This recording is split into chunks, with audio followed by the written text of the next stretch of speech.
família, chegamos! Hoje é dia de botar a mão no barro, ou melhor, na areia, porque a pirâmide vai sair do chão. Aqui não tem laser não, bebê. É tudo no olhômetro, régua de papiro e fé no escaravelho. Hora do rango. Hoje tem pão velho, água morna e tâmara vencida. Luxo puro na pirâmide gourmet. Ei, tá puxado. A gente pediu sombra e veio mais sol. Nem a esfinge aguenta esse calor, fi. Família, olha isso. A pirâmide tá quase pronta. Faltam só uns 700 blocos. Suave, né?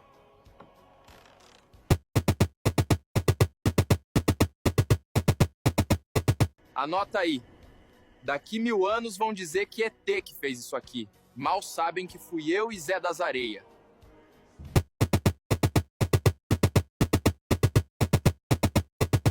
Chegou o grande dia! Inauguração oficial. E a pirâmide está brilhando mais que olho de gato no escuro.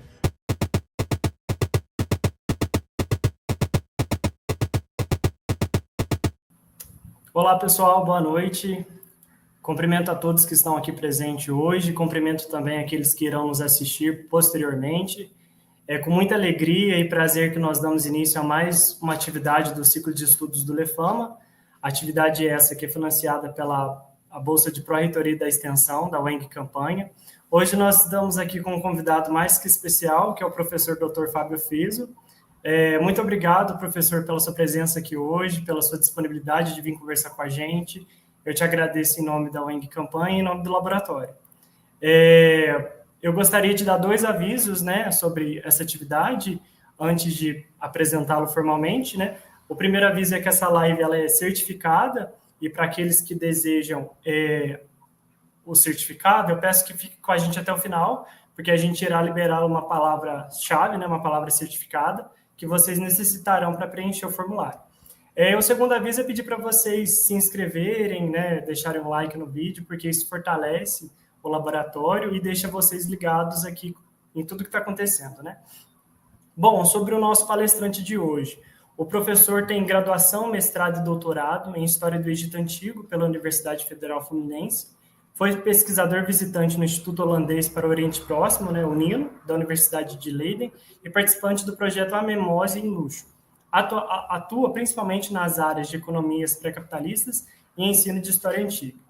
Bom, Fábio, novamente, muito obrigado. Seja bem-vindo ao ciclo de estudos do Lefama. E é com você. Qualquer coisa, só chamar a gente aqui. Valeu, pessoal. Boa noite para todo mundo que está nos vendo aí, agora ao vivo, ou que vai acabar vendo isso aqui depois. Queria já começar pedindo desculpas porque pode ser que a gente experimente problemas técnicos, né? Então, por via das dúvidas, pode ser que as coisas acabem dando uma travadinha.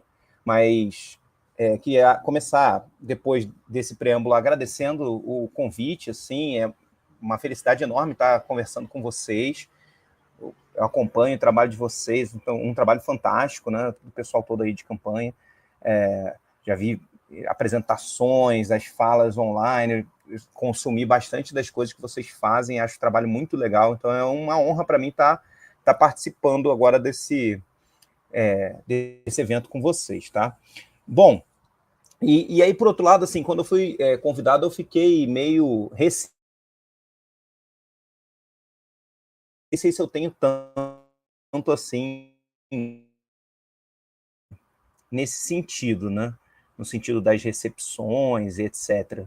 Porque, embora eu tenha alguma concentração de pesquisa no âmbito do ensino, pela minha experiência, não só pelo interesse de pesquisa, agora que já fazem 10 anos que eu estou estudando, de alguma maneira, ensino de Egito Antigo, muito motivado no início pelos debates sobre a base nacional comum curricular, lá em meados de 2015, né, 2016, quando esse debate nos atravessou, mas também pelo fato de que aqui na Universidade Federal do Triângulo Mineiro eu acabo assumindo também disciplinas de estágio e estou como coordenador, um dos coordenadores do PIBID.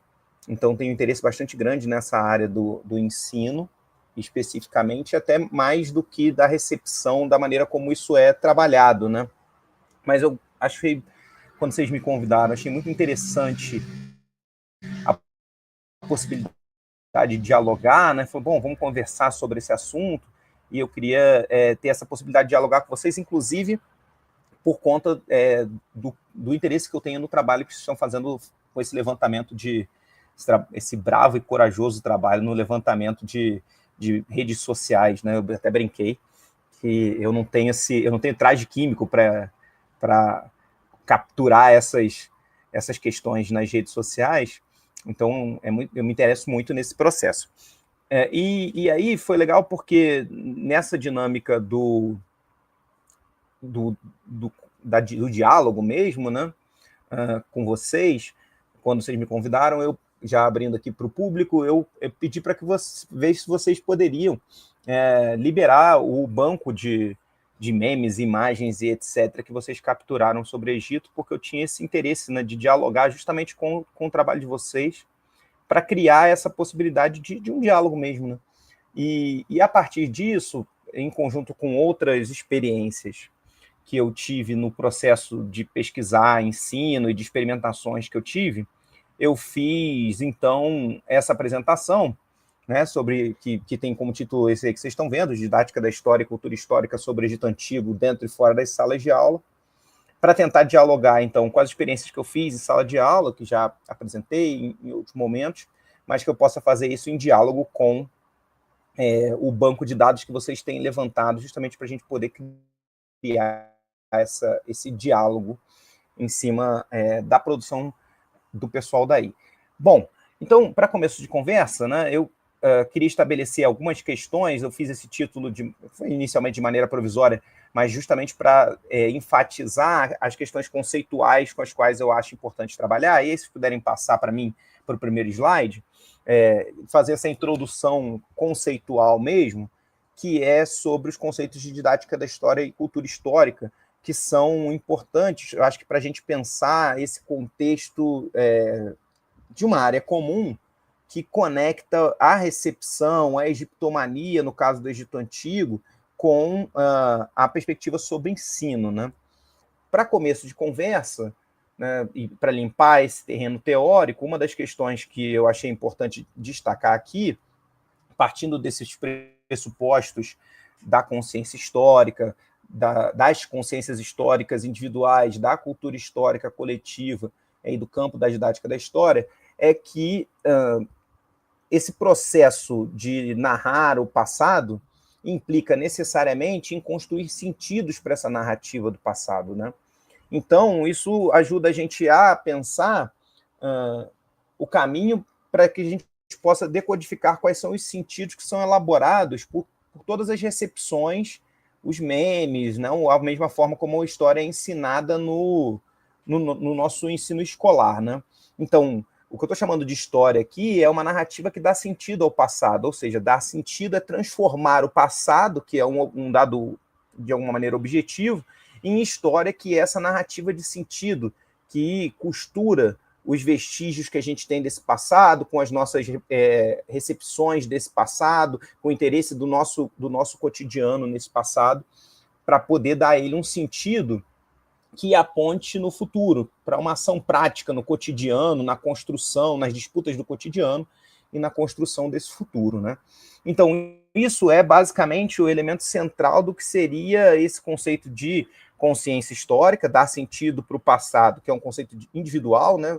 Todos nós temos, cada um individualmente, uma consciência sobre o passado, que dá sentido às nossas experiências do passado para nos guiar no tempo presente, para nos construir uma identidade, para construir as nossas ideias do que a gente projeta para o mundo, do que a gente disputa no mundo, né? Então, a partir disso, que é essa base teórica, é uma forma de conectar, como eu falei, essas representações do passado como um todo com as representações escolares, que de outra maneira são um pouco descoladas, né? parece que a egiptomania e até essa forma como a recepção aparece, muitas vezes está descolada do ensino escolar, com o ensino escolar que tende a ser visto mais próximo do ensino acadêmico. Enquanto essa perspectiva, que é chamada do campo da didática histórica, acaba unificando essas coisas. Por quê? Essa lógica do campo da didática da história coloca a didática da história como campo de todas as representações não científicas acerca do passado. E aí vem as recepções feitas nas disputas cotidianas, mas vem da história pública, digamos assim, mas vem também a história escolar, que é uma perspectiva diferente da história acadêmica. Tem objetivos diferentes da história acadêmica, embora, óbvio, tenha uma interface de contato com essa história acadêmica, porque a história acadêmica, científica, também está na disputa sobre as representações do passado, né?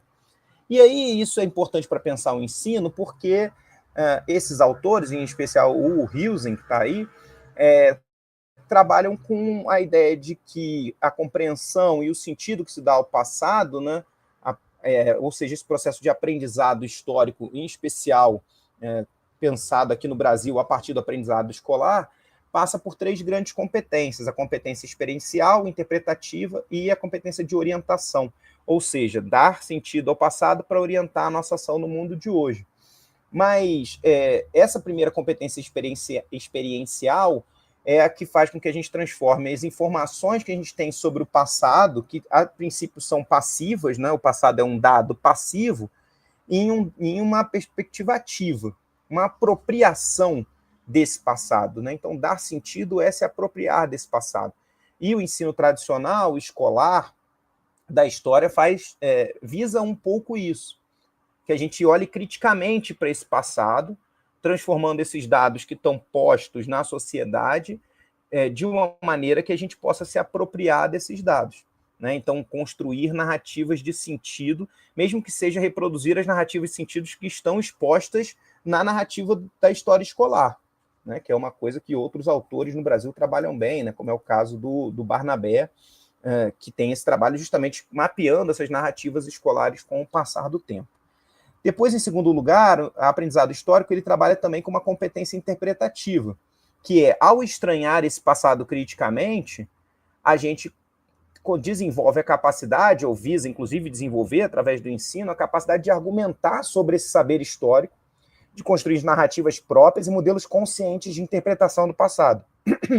Ou seja, conectar esse passado com as perspectivas que a gente tem do presente de uma maneira razoavelmente consciente.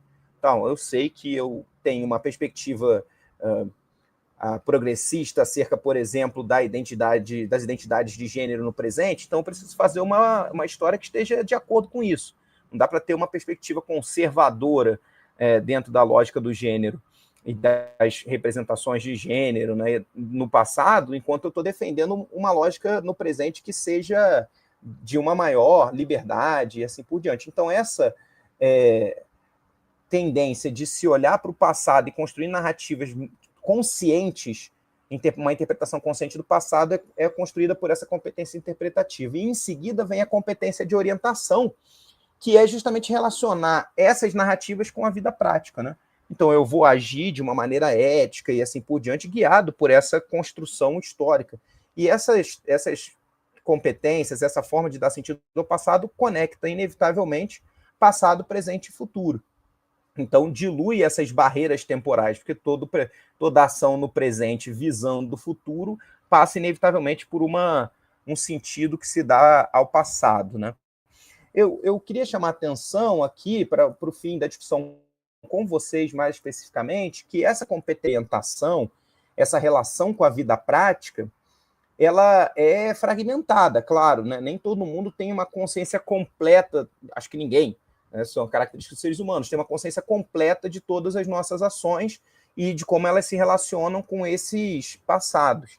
Mas, de uma maneira fragmentária, a gente consegue relacionar esses elementos, esses fragmentos do passado com os dias de hoje. E eu acho que é um pouco isso que permite a construção das representações do passado que estão presentes nos memes. né, e nessa discussão pública, nessas recepções públicas que estão abertas para esse passado distante. E aí é um pouco do que eu vou me encaminhar aqui para discutir com vocês, né? Como que a gente, quais são as formas como o Egito, mais especificamente, aparece dentro dessas competências em geral. Eu fiz isso pensando também nessa tentativa de expor uma coisa mais prática a partir dos outros diálogos que vocês tiveram com o pessoal que falou sobre Egito aqui, né? Então, já houve diálogos que falaram mais sobre a questão da egiptologia e da construção dessa recepção, como foi o caso da Thaís, né? A gente já teve diálogos que já avançaram também no sentido do ensino, já teve diálogos que avançaram no sentido, por exemplo, da racialização, da decolonialidade. Então, eu quis trazer um pouco da mistura dessas coisas através de algumas experiências práticas em diálogo com o acervo, né, que vocês estão montando. Passa para mim, por favor. Que aí a gente vai mapear, primeiro, como que são os elementos gerais de como o Egito aparece na narrativa bíblica. Na cultura histórica, né? Como que está presente isso nos dias de hoje? Onde o Egito aparece nos dias de hoje, como que as pessoas entram em contato com as referências do passado distante, antigo, nos dias de hoje. Então, eu acho que o primeiro contato com a própria história antiga, e o Egito acaba fazendo parte disso, né? Primeiro não no sentido do primeiro mas talvez seja a narrativa bíblica, né? Mas com o crescimento do cristianismo, dos diversos cristianismos no Brasil, e da importância dessas narrativas bíblicas cada vez maior, isso acaba tendo, de fato, um peso muito grande. E aí, historicamente, isso já é um fato, né? Inclusive antes da construção ocidental científica sobre esse passado, antes do surgimento da egiptologia em si, né? As narrativas bíblicas já contavam uma história desse passado, que é a história na qual o Egito aparece como o cativeiro, né, dentro da narrativa bíblica. E isso, obviamente, orientou produtos de audiovisual. E aí a gente entra nesse segundo elemento, né? Um dos principais orientadores desses produtos audiovisuais sobre o Egito acaba sendo justamente, inicialmente, essa narrativa bíblica, né? Então, a gente tem filmes que trabalham com isso, né? Seja grandes produções internacionais que partem da narrativa bíblica, né? Êxodo, Príncipe do Egito e outros, quanto produções nacionais, como o caso das famosas novelas da Record, que ajudam a construir essa imagem, em especial no Brasil dos últimos anos, sobre o passado faraônico, né? E aí, entre essas representações, em conjunto com essas representações visuais da narrativa bíblica, a gente tem inúmeras outras representações audiovisuais, em vários meios, né? Aqui eu poderia incluir também essas representações, os memes, que não deixam de ser representações audiovisuais do Egito, mas a gente tem, mais comumente falando, representações são narrativas audiovisuais também, né? Que vão desde clipes acho que já desde finais dos anos 90, talvez desde antes, de músicas que vão reivindicar, por exemplo, a negritude desse povo egípcio, e tem uma apropriação de identidade, né, pelo movimento negro, e as conexões disso com a música negra dos Estados Unidos, e todos esses produtos audiovisuais que vêm daí, clipes do Michael Jackson, da Beyoncé e de vários outros artistas, mas também outras representações audiovisuais em outros meios, além do cinema, que a gente já falou aqui, que também não tem representações só a partir da narrativa bíblica. A gente também pode falar sobre documentários, que também são representações audiovisuais e que estão nesse campo da didática da história, ou seja, de representações não científicas sobre o passado, né, que são representações do que seria o campo da história pública, ou da divulgação científica, ou às vezes documentários que nem são exatamente divulgação científica, que dialogam com outros aspectos, mas que constroem representações sobre esse passado, né? Então, essas representações audiovisuais, que incluem também os videogames que se passam no Egito, acho que são uma importante chave hoje em dia, mas coisas que às vezes são muito pontuais e que acabam passando para a gente. Então, referências que são feitas em desenhos de animação que a gente vê quando criança, ou em histórias em quadrinhos, etc. Então, certamente, eu nunca fiz essa pesquisa, mas eu poderia chutar com alguma chance grande de acerto que há representações nas histórias da Turma da Mônica que acabam dialogando com o Egito em algum momento. Eu estava lembrando agora, enquanto falava, de um episódio do Chapolin que se passa nas pirâmides. Então, essas coisas, essas representações que são muito icônicas do Egito, né? A coisa das múmias, das pirâmides, essa paisagem desértica que é atravessada pelos monumentos faraônicos, ela está muito presente em produtos de audiovisual que não são dedicados à atmosfera do Egito em si, mas que eventualmente tocam isso. Então, episódios de desenhos animados diversos, o que faz com que a gente chegue numa idade de por volta, sei lá, de 10 anos aqui, que de maneira que é quase impossível chegar nessa idade sem ter tido contato, de alguma forma, com representações audiovisuais acerca do Egito, né? Nessas mídias. E, além disso, também, óbvio, tem outras representações no que seria essa egiptomania, que atravessa as artes desde o século XIX europeu, nessas representações, e a influência também que as próprias artes a arte do Egito Antigo acaba tendo.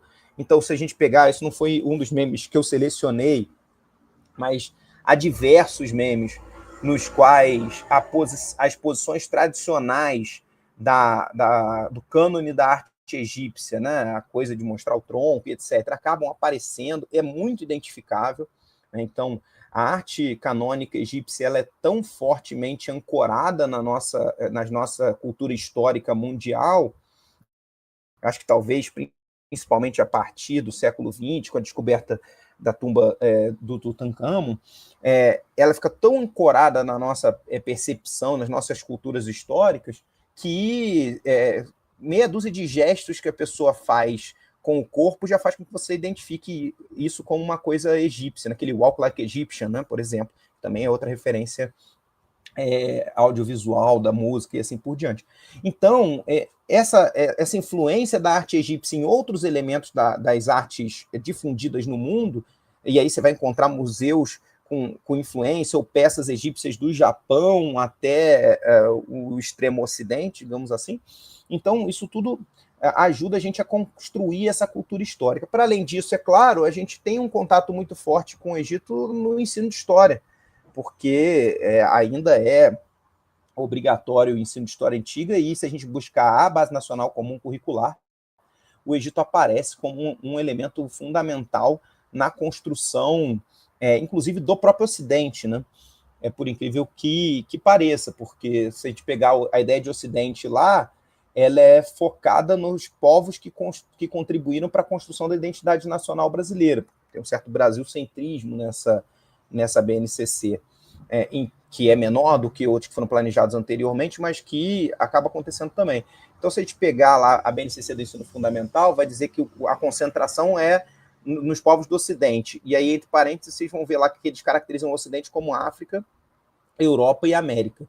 E aí, quando vai para a história antiga, o Egito aparece como uma parte africana dessa herança e, portanto, ajuda a construir essa ideia de Ocidente. Por isso, ele está nos livros didáticos, nos materiais didáticos como um todo do nosso ensino, que faz com que a gente tenha mais contato com o Egito. E, por fim, assim, de maneiras desiguais, claro, em diferentes partes do mundo, por conta dos processos colonialistas do século XIX, o Egito está presente em museus e monumentos egípcios que estão espalhados pelo mundo como réplicas. E aí também por influência dessa egiptomania nas artes. Então a gente vai ter obeliscos em vários lugares, em cemitérios em vários lugares do Brasil, e a influência desses, inclusive não de obeliscos de formato tradicional egípcio, mas outros que têm influência, e isso acaba, de alguma maneira, construindo uma imagem mental que está presente na nossa cultura histórica, né? Então, seja com museus com peças egípcias ou réplicas de peças egípcias, ou seja, que hoje a gente tem acesso com muito mais facilidade a museus digitais que aparecem e assim por diante. Então, tudo isso ajuda a construir a nossa concepção acerca do Egito Antigo nas culturas históricas que estão difundidas. É difícil alguém que nunca tenha ouvido falar, né, sobre o Egito Antigo a partir de um determinado momento. Isso ajuda a gente a construir esse campo da didática da história que vai analisar todas as formas como as representações do Egito aparecem, portanto, não científicas, dentro desse campo da cultura histórica. Você passa para mim, por favor? Eu fiz um mapeamento assim, rápido, sobre como que isso aparece, e aí, a partir disso, fiquei raciocinando que o Egito, a forma como ele está representado social sobre esse passado, e, nossa, eu estou falando claramente do nosso ponto de vista brasileiro, tá? E isso reproduz, claro, uma lógica em geral, né? É isso, você está vendo, cemitérios, praças, em várias cidades do Brasil aparecem esses elementos egípcios que a gente identifica a partir do momento em que a gente começa a entrar em contato de uma maneira mais próxima com a arte egípcia, a gente acaba identificando eles como egípcios com certa facilidade, né? Ou com pelo menos de influência, orientação egípcia, né? Ou egiptomaníaca, alguma coisa desse tipo. Mas, enfim, essa coisa da forma como a gente olha para o Egito tem a ver, e eu vou mostrar isso para vocês nas representações, tem a ver com uma espécie de paradoxo no qual no qual o Egito se encontra no processo da cultura histórica, né, nas representações acerca do passado, porque o Egito ele é, ao mesmo tempo, encarado como berço da civilização ocidental, e a palavra berço aí, ela não é por acaso, né? A gente está falando do berço da civilização, e a civilização é um elemento do Ocidente, que ganha sua forma madura, embora a sua forma infantil, ligada à ideia de berço, esteja presente no Ocidente, no Oriente, né, no Egito, no que a gente classifica como Oriente, no Egito, na Mesopotâmia, ela vai tomar a sua forma madura no mundo clássico greco-romano, né, a partir da onde a gente vai se apropriar disso para a construção dessa ideia de Ocidente, que se torna madura em fins da Idade Média no processo do Renascimento, que é justamente a recriação, a revalorização desse passado greco-romano. E aí, no século XIX, quando se entende que no Egito surgiu a escrita, surgiram a monumentalidade, surgiram as estruturas estatais, né, o que é tradicionalmente chamado de burocracia estatal e todas essas coisas, o primeiro estado territorial da história da humanidade, acaba aparecendo como inevitável a associação desse Egito como lugar onde surge efetivamente surgem todas as civilizações. Então, de alguma maneira, ele é entendido como berço da civilização, ou seja, o espaço onde o Ocidente se reivindica ter nascido. Ao mesmo tempo, e aí de maneira paradoxal, o Egito também aparece na nossa cultura histórica como um lugar que é um dos principais lugares do Oriente. Não é à toa, né, e vocês que acompanham aqui já viram isso, que a egiptologia ela nasce no momento em que o Eduardo Said vai constatar que é o momento do surgimento do orientalismo moderno. Isso que ele chama de discurso orientalista, da construção da ideia de Oriente pelo Ocidente, de uma ideia acadêmica, né, que vai gerar os grandes centros de estudos orientais, onde estão localizadas as cadeiras e os cursos de egiptologia, né, de línguas orientais, aos quais a egiptologia vai se afiliar, né?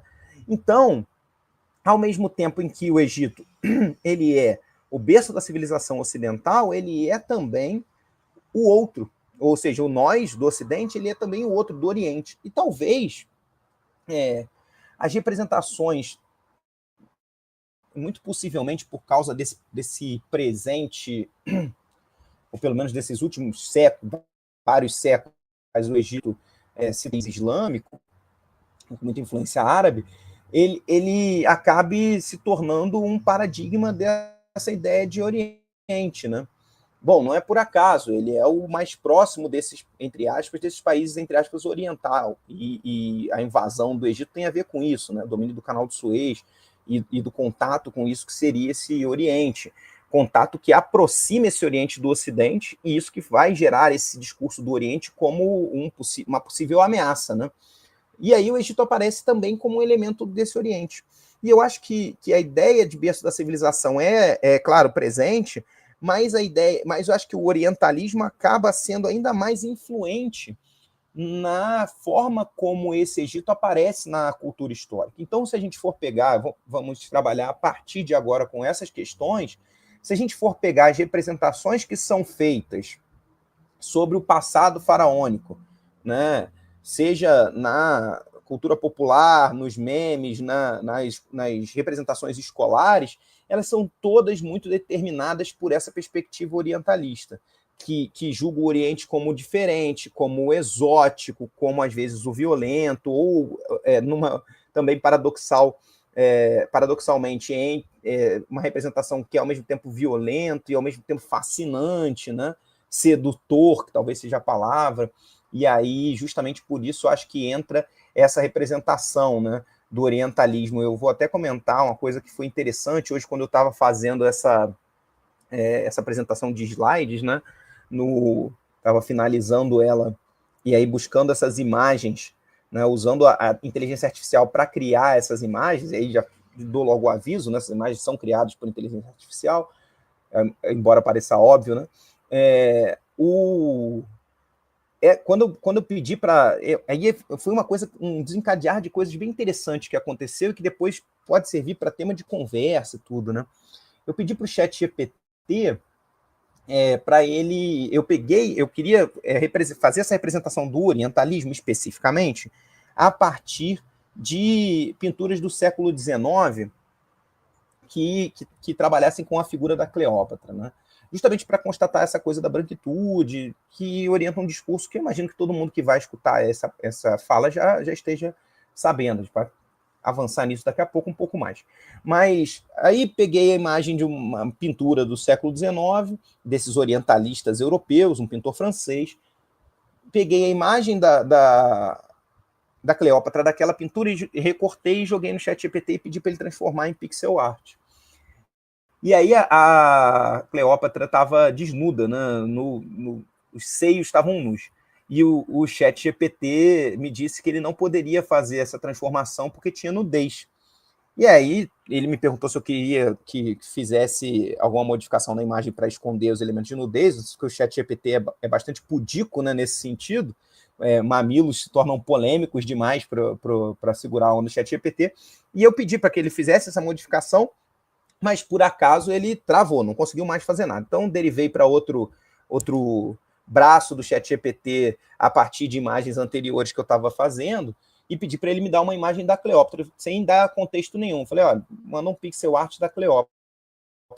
E pela primeira vez, em muitas imagens que eu crio e falas no ChatGPT, pela primeira vez, ele, em vez de me mandar uma imagem, ele fez duas e me pediu para escolher qual eu achava que era melhor para mim. E ele mandou essa imagem e uma imagem que vocês vão ver depois ali mais para frente, de uma Cleópatra que é menos embranquecida que essa. E pela primeira vez eu vi esse viés claramente visto como opção, né? Olha, você vai querer que o ChatGPT para você te trate como um racista ou não te trate como um racista? A partir de agora, como é que a gente reage com você? A gente vai te dar as opções de racismo, a gente vai te dar as opções um pouco mais progressistas, né? E foi a primeira vez que isso aconteceu. Essa Cleópatra apareceu branca e apareceu com traços menos embranquecidos e me pediu para escolher. Porque das outras vezes todas que eu fiz imagens, ele me mandava uma imagem só. E aí, se eu não quisesse aquela, eu pedia para modificar, né? Então, essa coisa curiosa que ajuda a gente a pensar um pouco dessa lógica do embranquecimento. Mas voltando aqui, né?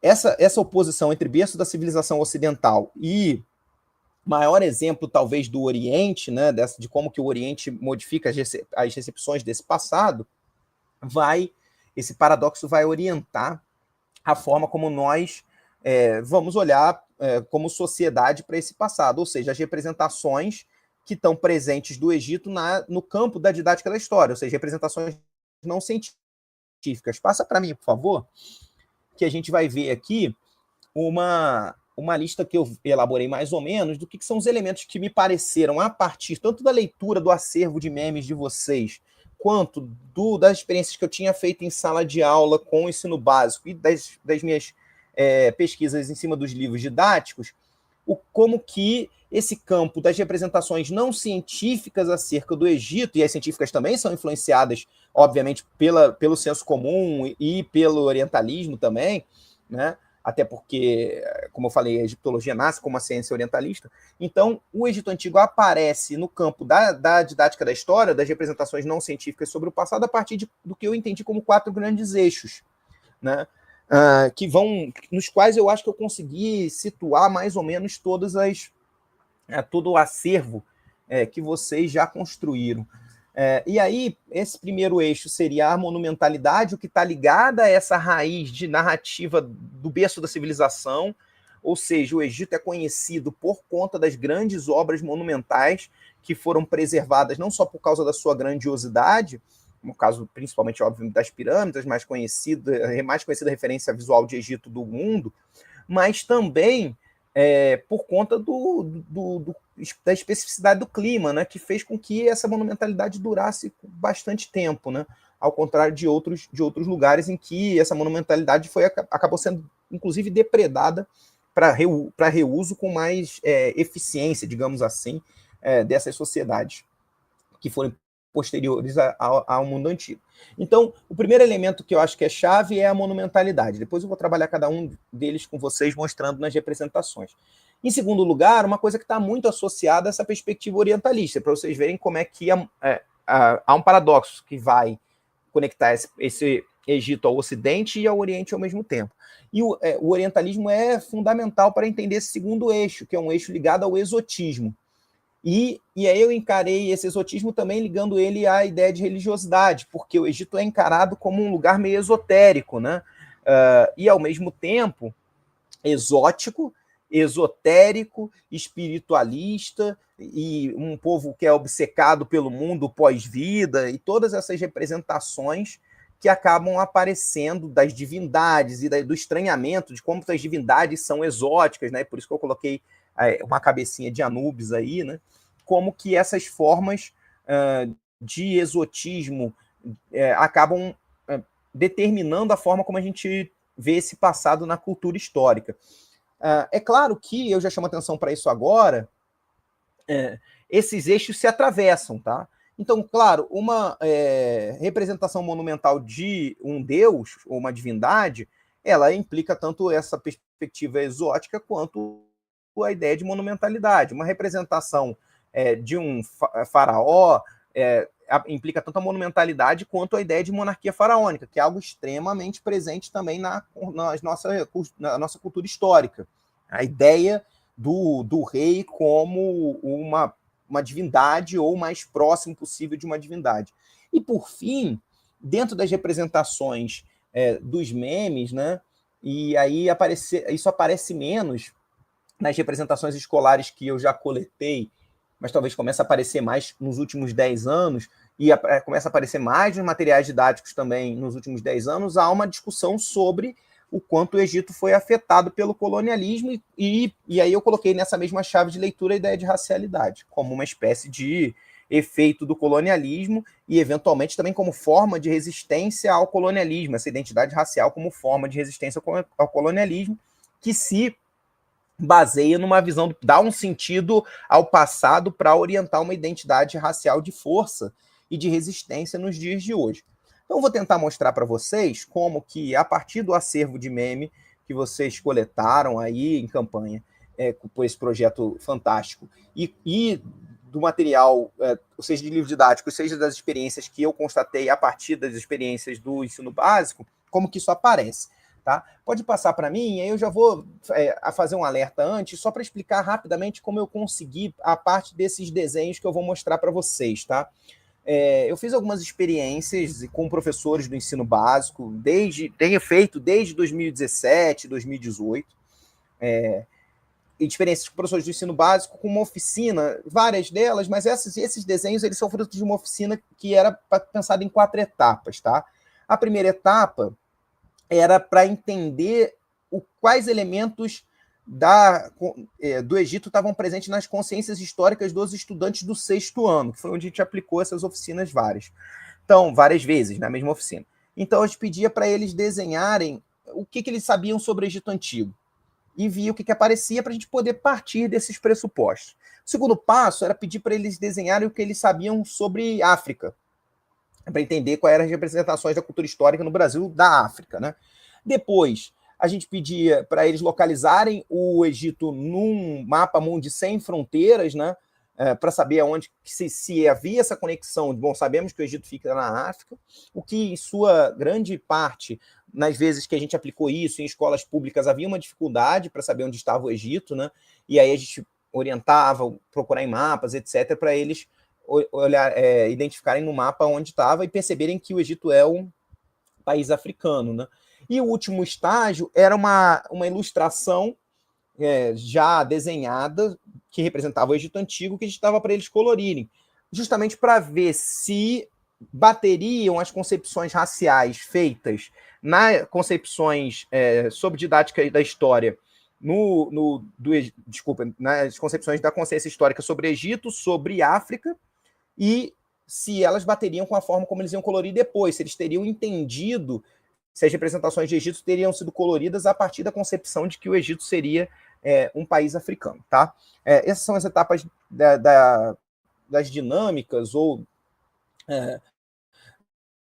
das atividades que a gente fez que geraram esse desenho, que é o desenho da primeira etapa, na qual se mostra quais são o que se sabe sobre o Egito Antigo. São alguns dos desenhos que envolvem muito mais cor, do Salah, jogador de futebol, até as próprias pirâmides que estavam aí, que são um elemento muito presente nessa concepção, nessa cultura histórica.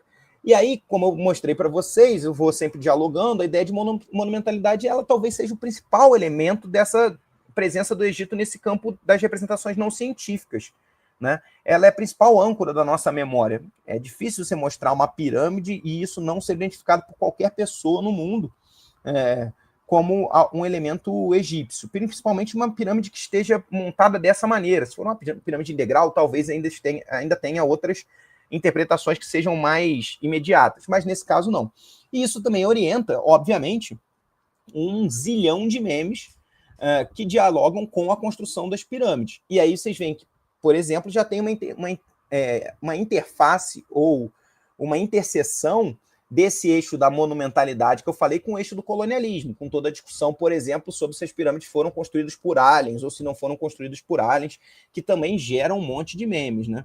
Esse aí, por exemplo, está dialogando com isso, né? Essa ideia da valorização, e aí também é um meme que implica uma crítica do presente, como boa parte dos memes fazem, e isso é interessante para a gente pensar essa construção do uso dos passados nesses memes, porque a capacidade de entender um meme como esse, ela demanda aquela competência de orientação, que vai conectar passado e presente para uma orientação com o futuro de uma maneira que não possa ser desconectada. Então, esse meme, para ser compreendido, ele precisa das discussões sobre foram os aliens ou não foram os aliens que construíram as pirâmides, mas também é uma piada que trabalha com essa ideia do reconhecimento do trabalho, de fazer um trabalho de graça para ser reconhecido, que é uma coisa muito presente no mundo artístico, né?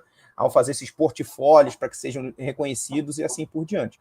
Então, é fundamental perceber, primeiro, que a monumentalidade é um eixo central dessas representações não científicas do Egito, ela vai aparecer principalmente nas pirâmides, e que isso indica uma necessidade de passado, presente e futuro conectados, tá? Passa para mim para a próxima, que a gente vai continuar dialogando com a ideia de monumentalidade. E aqui, presentes ou elementos que também estão aí, a pirâmide, sempre num ambiente geográfico desértico, né? E as cores também são muito próprias, aí os camelos mostram isso, depois eu vou voltar num detalhe dessa imagem, mas a monumentalidade vai aparecer nos desenhos de novo, assim como a paisagem, o deserto também é uma espécie de elemento central nas representações sobre o passado do Egito Antigo, né? Mais até do que o Nilo, diga-se de passagem, embora a tradição ocidental tenha visto no Nilo a centralidade, no Egito como dádiva do Nilo, o deserto está mais presente nessas representações visuais do que o próprio Nilo.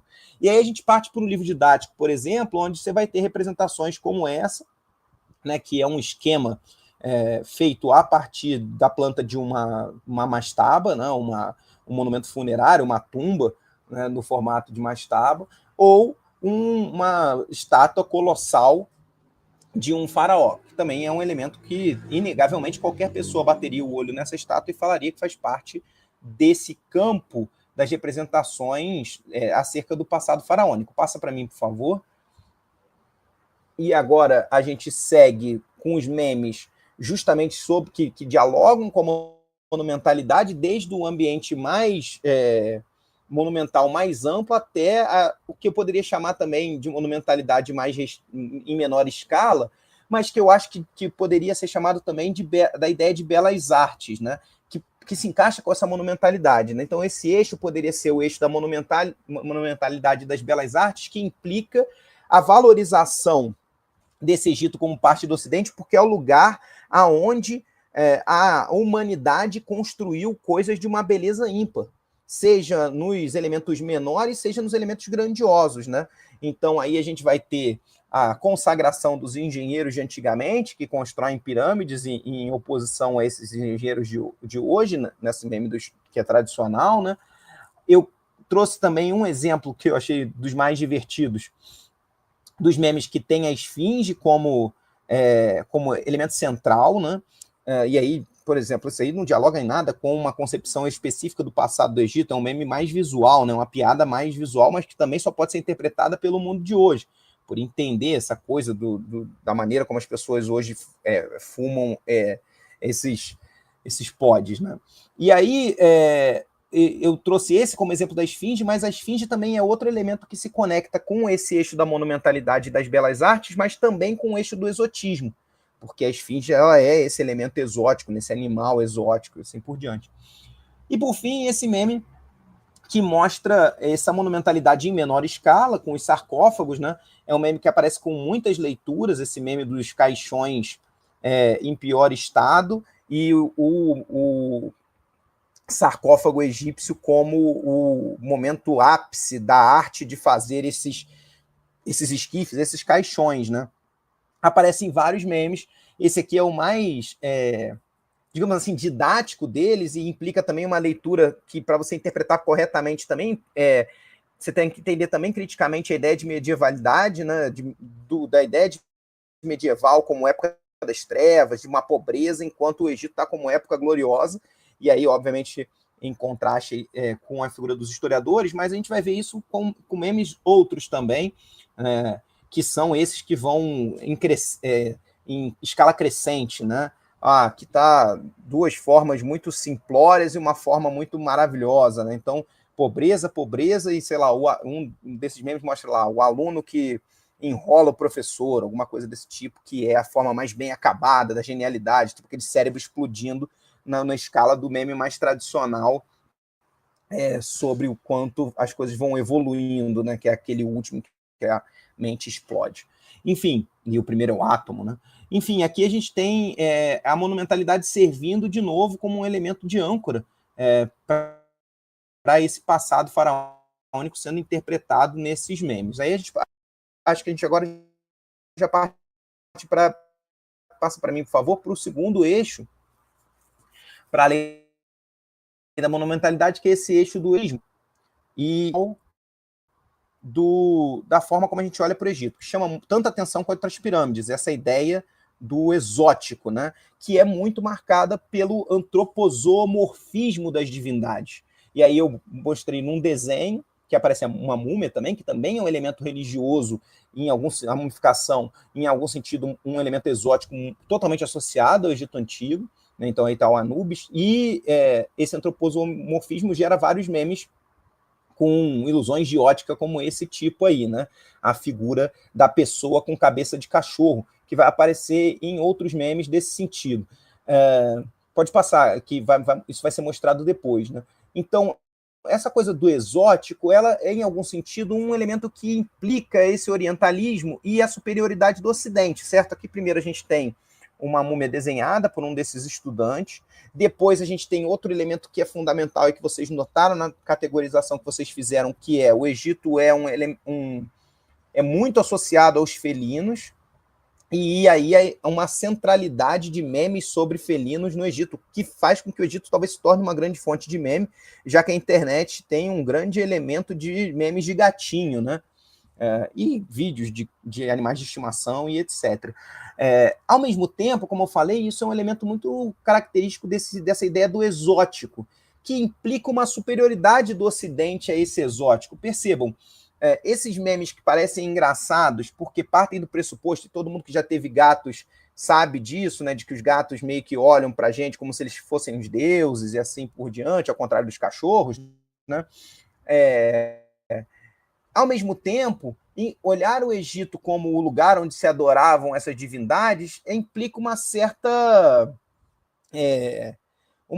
inferiorização desse Egito antigo, esse exótico que é inferior, como se a divindade antroposomórfica fosse uma espécie de passo evolutivo para se chegar nos verdadeiros deuses.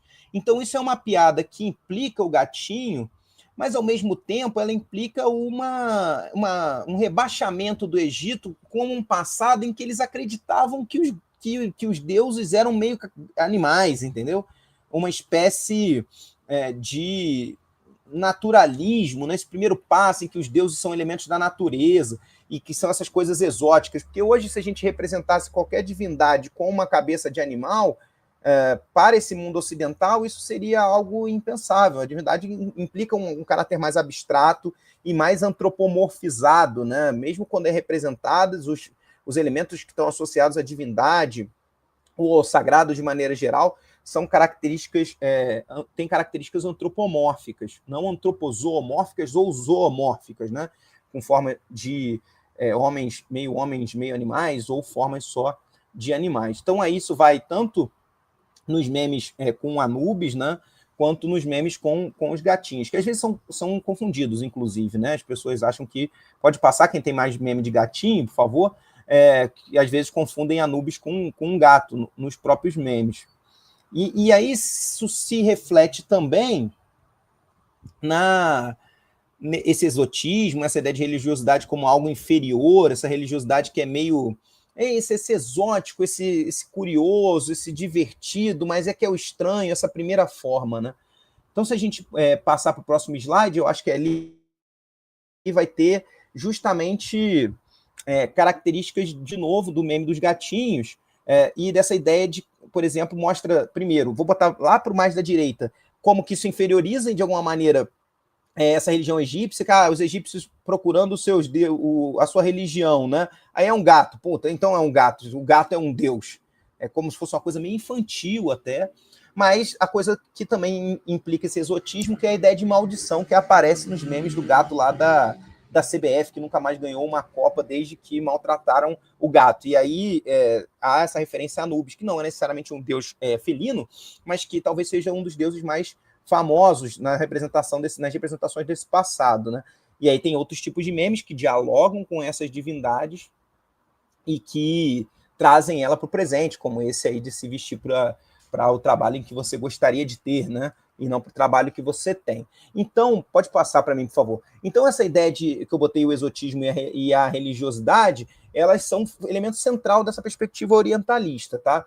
E também aparecem, por exemplo, aí de novo tem essa coisa antroposomórfica, mais da direita, né? Os deuses com cabeças de animais, e de novo, tem um caráter meio jocoso que reduz esse tipo de religiosidade que a gente poderia chamar de mais naturalista, menos abstrata, há um tipo de religiosidade inferior, o que implica um racismo religioso, no caso do Brasil, né? E isso pode ser elemento, inclusive, para se dialogar em salas de aula, né? O quanto que o Egito se aproxima de outras religiosidades que sofrem preconceito no mundo de hoje, pode ser um elemento para se ensinar Egito Antigo, mas também algumas referências às formas artísticas que são imediatamente identificadas ao Egito Antigo e, quando são bem interpretadas, como é o caso da cena do julgamento dos mortos, né, onde Anubis pesa o coração do falecido para saber se ele vai ter direito à vida no paraíso osiriano ou não, que aparece no meme do Neymar, né, que vai ser julgado pelo poderoso Anubis, que pesará seu coração contra uma pena. E, ao mesmo tempo, os memes de bicho, como é o caso desse que eu acho bem divertido, de quem deixou o portão aberto, que o Anubis fugiu de novo, e dizendo que o tadinho devia estar assustado, mas que ele queria mesmo era comer carniça, o que faz sentido dentro do ponto de vista do chacal, mais até do que do ponto de vista dele como associado a uma divindade felina. Então, esse elemento, de novo, se a monumentalidade associava mais o Egito a esse berço da civilização ocidental, a religiosidade aparece como um elemento antirracional, místico, e que é característica dessas sociedades orientais que acreditam em coisas muito pueris, em que a racionalidade, a abstração do Ocidente já passou isso na sua forma mais madura, que começou a existir a partir do mundo greco-romano, com o surgimento teórico, o surgimento da filosofia no milagre grego.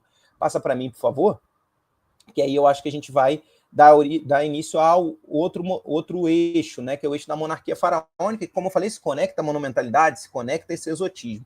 Aí a gente tem uma representação feita por um estudante. O que se sabe de Egito? Aparecia representações como o do monarca, e aqui uma representação que, de novo, trabalha com essa ideia da religiosidade egípcia e aqui como caráter da monarquia faraônica, o que é uma excelente chave para se pensar o ensino de história, né? Se a gente quiser usar o Egito para trabalhar com a ideia de monarquia faraônica e as discussões acerca de se é ou não é uma teocracia, ou o que é isso, esses memes servem perfeitamente, né? Essa ideia de que, bom, a gente deixa de ser rebaixado de Deus efetivo para filho de uma divindade, né?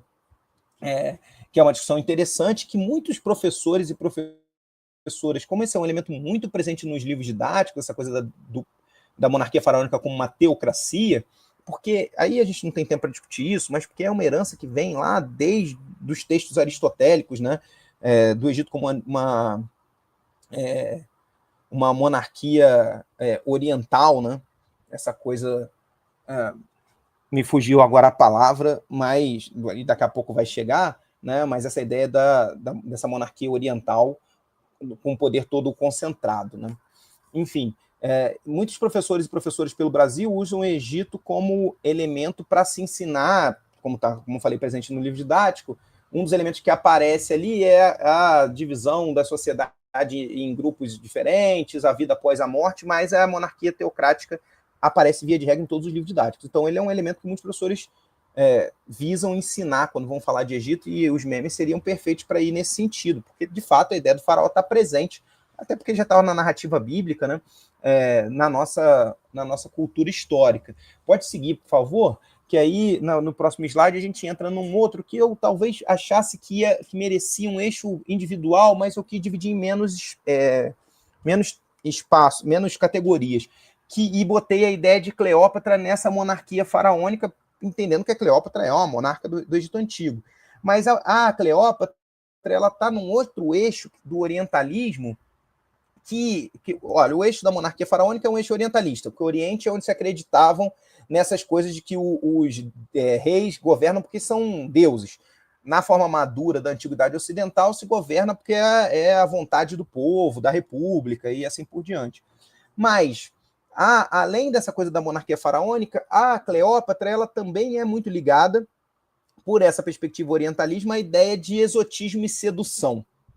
As mulheres do Oriente são uma ameaça, porque elas têm essa capacidade de sedução e que está marcada pela ideia de dança do ventre no mundo moderno e outras coisas mais. E os memes mostram isso, né? Então, a Cleópatra meio que fazendo o Marco Antônio de imbecil, né? Nesses dois primeiros memes, né? E de alguma maneira isso está representado também na coisa da fantasia, né? A ideia de que a mulher está super produzida como Cleópatra, de uma maneira que a gente, no mundo de hoje, entende como sexy, porque foi construída essa narrativa da Cleópatra como a figura que utilizava o seu sex appeal, que é uma espécie de bruxaria, inclusive, para seduzir esses homens racionais, grandes guerreiros do mundo ocidental, imperadores e tal. E isso aparece nesse último meme, enquanto a Cleópatra está toda produzida na rainha do Egito e etc., o sujeito está vestido como César, com uma embalagem de algum produto que não sei se é um leite ou um suco, que tem essa marca, né? Talvez seja até um molho de salada César, não dá para ver. Mas, enfim, isso também mostra o quanto tem uma superioridade de uma em relação ao outro, né? O homem subjugado à mulher nesse sentido de uma desigualdade de poder que a Cleópatra representa. Também como representação desse mundo oriental e desse exotismo que o orientalismo cria, dessa ideia de sedução. Pode passar para mim, por favor. E agora, por fim, esse último eixo, que já é um eixo crítico dessas duas narrativas, tanto do Ocidente quanto do Oriente, porque a narrativa do Ocidente, ela embranquece o Egito, certo? Ela entende que o Egito, por ser um berço da civilização ocidental, deveria ser branco. Isso é uma coisa que nasce lá no século XIX, com os próprios egiptólogos e orientalistas querendo construir a ideia de uma raça dinástica branca, que não é africana, que por isso desenvolveu o Estado, levou o Estado para as margens do Nilo e desenvolveu ali por isso, quanto crítica, e aí crítica essa perspectiva do embranquecimento, quanto crítica essa ideia do orientalismo também, né? Porque aproxima o Egito das suas raízes africanas ao identificar ele com a racialidade negra associada à perspectiva africana. O início a forma mais objetiva, primária, dessas representações do colonialismo é a piada clássica do saque colonial às belas artes e aos monumentos dos diversos lugares que foram colonizados, e o Egito entre si. Então tem muitos memes que vão dialogar com isso, né? E fotos de pessoas no Museu Britânico falando que estavam ali tirando foto com as coisas que foram roubadas, essa piada muito famosa de que as coisas que ainda permaneceram são porque os britânicos não conseguiram saquear, e britânicos ou europeus não conseguiram saquear, etc. Se a gente vai para o Egito nas representações da consciência histórica feita pelos estudantes, a gente percebe claramente aí o faraó entendido como um sujeito branco de olho azul. O que é interessante porque essa pessoa que fez esse desenho, ela escreve ali que o que ela sabia de Egito é que eram povos maus que escravizavam pessoas. E é interessante que ela bota o escravizador como branco, o que vai entrar em contato com a próxima referência que mostra o escravizado como negro, que é uma característica da consciência histórica dos brasileiros, né? E aí a piada da enquete sobre se o Egito deveria roubar o corpo da rainha inglesa e levar para colocar no museu. Pode passar para mim, por favor? Que aí a gente aprofunda nessa ideia da racialidade, com memes sobre o embranquecimento do Egito, né?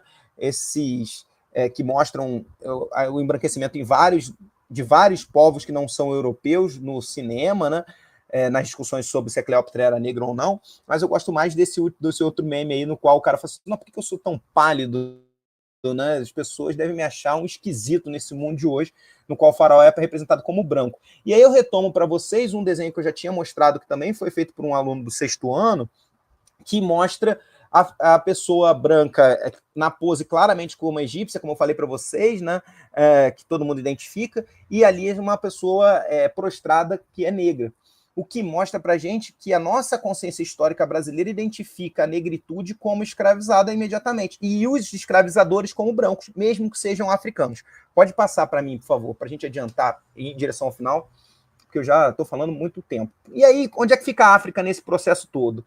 Não há muitos, por incrível que pareça, né, nesse banco de memes que vocês estão levantando, não há muitas referências à africanidade do Egito. Há referências críticas ao embranquecimento, o que está correto, claro, mas a africanidade, então, não são tantos memes que dialogam com a ideia, as representações panafricanistas desse Egito como origem de uma civilização negra que perdurou, de uma África negra que perdurou, tá? A África aí aparece no início como um processo, como eu falei, de reconhecimento de identidade, né?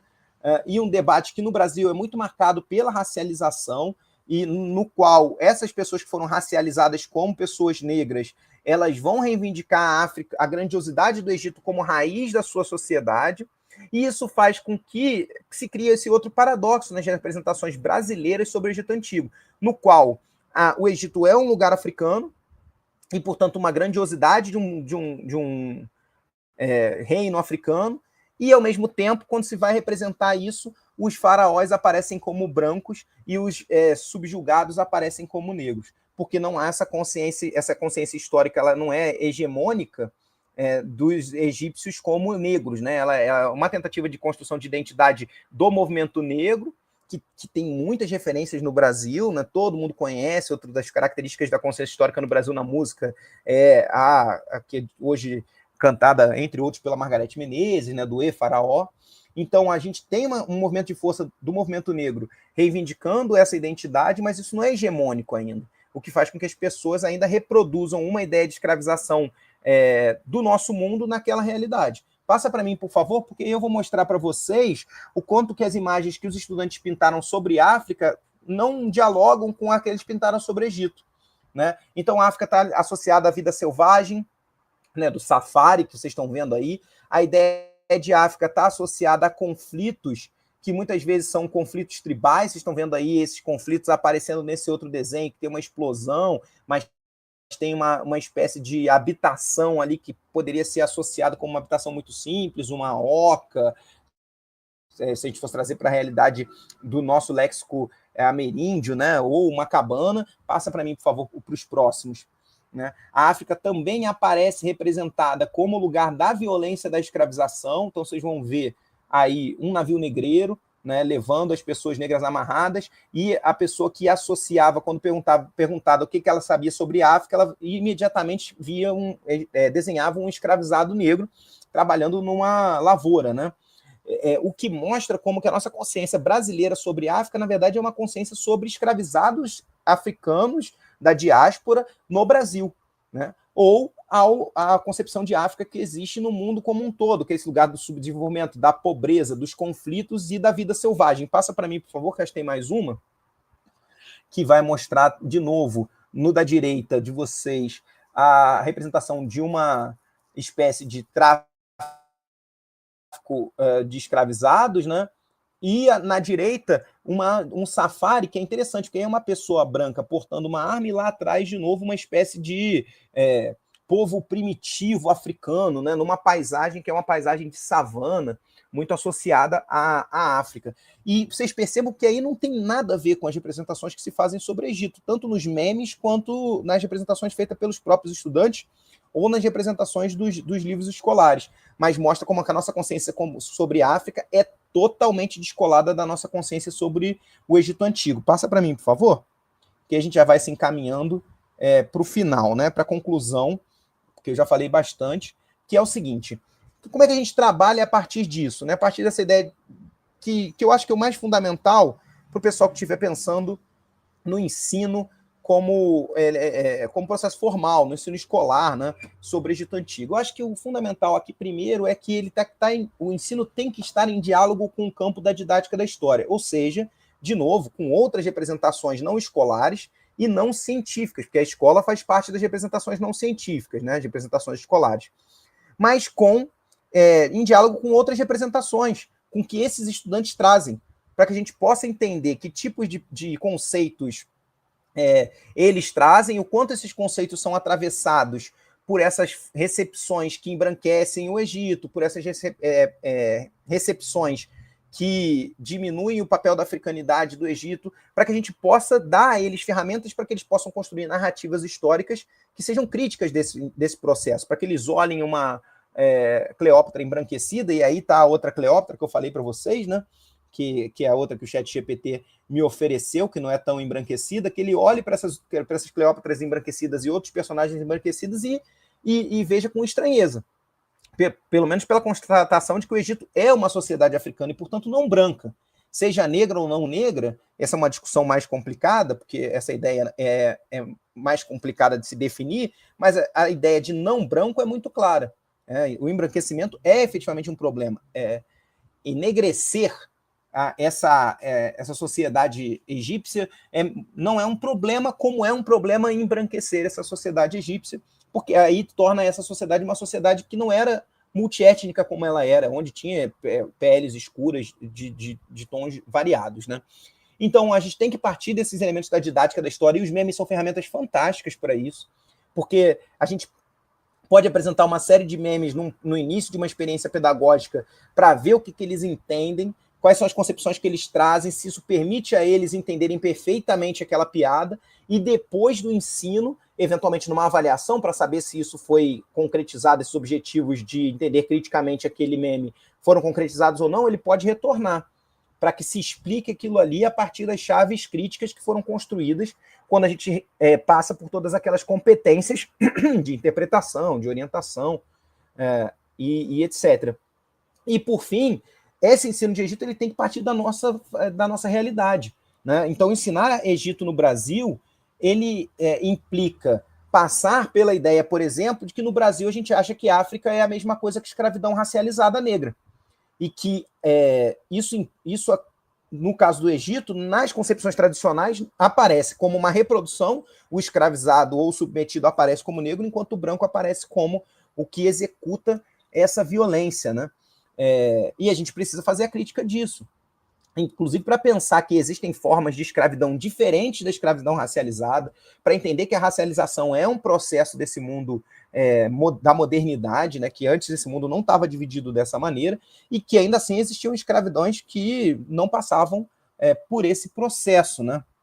Então, gente, para fechar aqui, e eventualmente para a gente poder ter uma conversa, assim, acho que vale muito a pena prestar atenção no trabalho que o pessoal vem fazendo com esses memes, se utilizar, entrar em contato, se utilizar com isso, criar ferramentas de oficinas de ensino que partam disso, porque esse trabalho com os memes é um trabalho com representações do campo da didática da história, que ajudam a construir sentidos críticos para o passado e, consequentemente, visões críticas sobre o presente, no sentido de construir um futuro no qual as desigualdades que são constituintes do Brasil e da modernidade possam ser superadas. Muito obrigado, pessoal, pela atenção de vocês. Queria agradecer de novo muito pelo convite e parabenizar muito vocês pelo trabalho, que, como eu tentei usar aqui, é um trabalho fantástico. Professor, muito obrigado pela sua participação aqui no ciclo de estudos. Foi muito bacana a gente ver como você montou a sua apresentação pensando no evento do Lefama, essa questão da gamificação, ficou uma coisa bem bacana. E também a utilização dos memes, né? A gente sentiu que o banco de dados ele cumpriu a sua função de servir como uma ferramenta pedagógica, né? Utilizar esses memes para discutir Egito, não só Egito, mas a história antiga, né? E de uma forma divertida, é claro. Nós temos aqui já alguns comentários, né? Principalmente do professor Fernando, que é pai do Fernando, que está aqui, que é um colega do Lefama. Ele comenta, né, que a visão da África, né, por exemplo, esse comentário dele, ainda é idílica, né, ainda pensamos que as cidades da África são sem estrutura e sujas. Os professores precisam trabalhar essa visão dos educandos, né? E também que ainda não aceitamos a revolta dos malês como necessária para a formação política e social.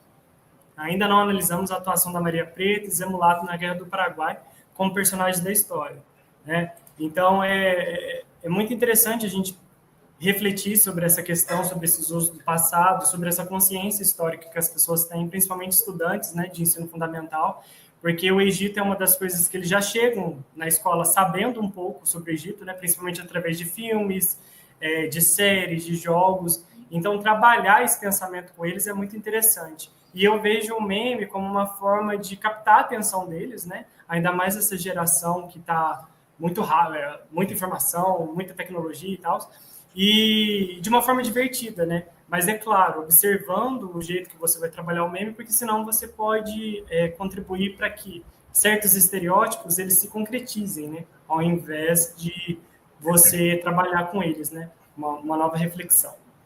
Ele agradeceu aqui, né? Obrigado pelas informações, reflexões. Eu deixo aberto aqui para quem tem uma coisa interessante, comentário, e para você comentar também um pouco sobre a fala do professor Fernando. Acho que tem uma coisa interessante numa das coisas que ele falou, que é essa coisa de pensar que a inexistência de cidades na África, né, a África como um território selvagem, porque isso se contrapõe, mostra como que o Egito às vezes não, constantemente afastado dessa sua herança africana e colocado nessa chave do paradoxo Ocidente e Oriente do lado do Ocidente, porque o Egito, como eu mostrei, é um elemento fundamentalmente da monumentalidade e dessa vida urbana marcada pelos templos e pelos grandes monumentos, né? E ninguém associa isso à falta de monumentos que existe na África.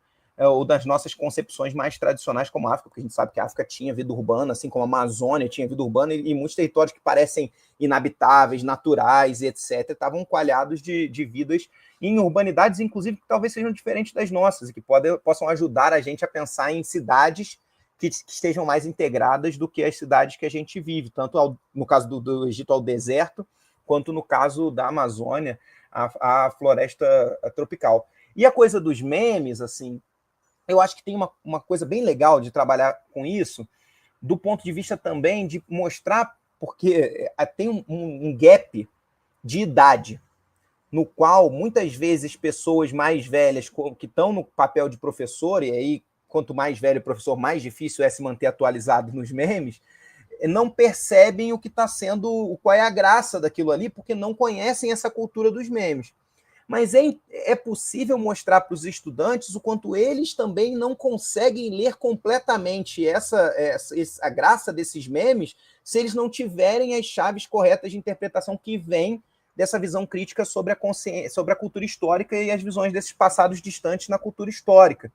Então, a gente pode tentar criar, chamar essa atenção que, para além de divertido, eles também não entendem por conta de coisas que pessoas mais velhas que têm acesso mais a esses ambientes conhecem, porque eles conhecem o meme. Eles vão ver aquela coisa do formato do meme, por exemplo, dos engenheiros, né? Os engenheiros do passado que construíam as grandes pirâmides, os engenheiros de hoje que não conseguem achar uma ferramenta, eles vão ver isso aí, eles vão entender o meme. Mas não necessariamente eles vão saber que o Egito é marcado pela monumentalidade e o que significa o Egito ser marcado por essa monumentalidade. É claro, gente, e aí eu queria falar isso como um elemento importante, assim, antes de eu encerrar, que é o seguinte, isso que vocês estão fazendo, de construção de ferramentas pedagógicas, isso que a gente na academia vem construindo no sentido de tentar mostrar caminhos para o ensino de história antiga que sejam mais interessantes, mais críticos, que chamem mais atenção, que dialoguem mais com a realidade dos estudantes, isso é possível para professores e professoras que têm condições mínimas de trabalhar de uma maneira razoável, tá?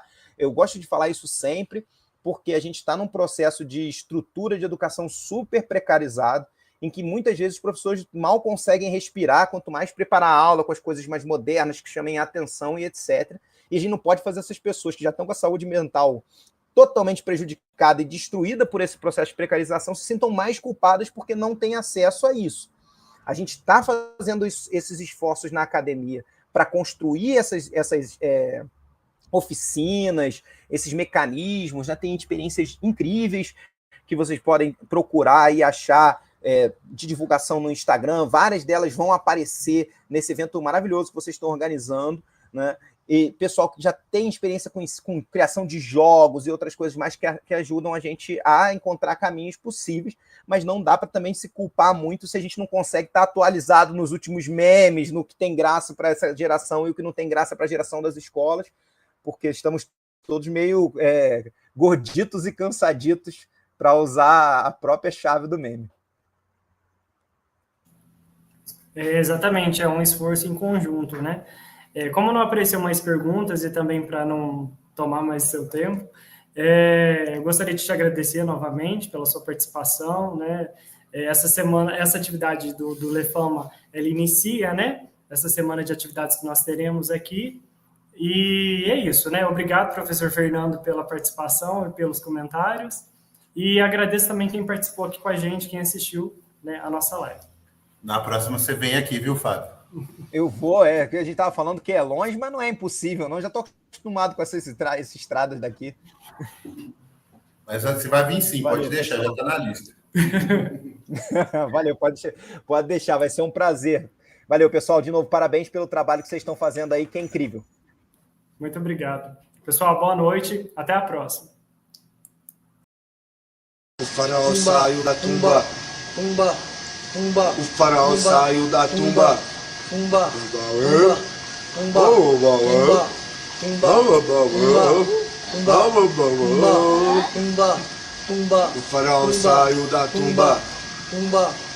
Mano queixo. Tumba. Tumba. O faraó saiu da tumba. Tumba. Tó, tó, tó, tó, é o passinho do faraó. Tó, tó, tó, tó, é o passinho do faraó. Tó, tó, tó, tó, é o passinho do faraó. Tó, tó, tó, tó, é o passinho do faraó. O faraó saiu da tumba. O faraó saiu da tumba. O faraó saiu da tumba, tá travado tocando piano. Esse é o passinho do faraó, não é o passinho do romano. Tó, tó, tó, tó.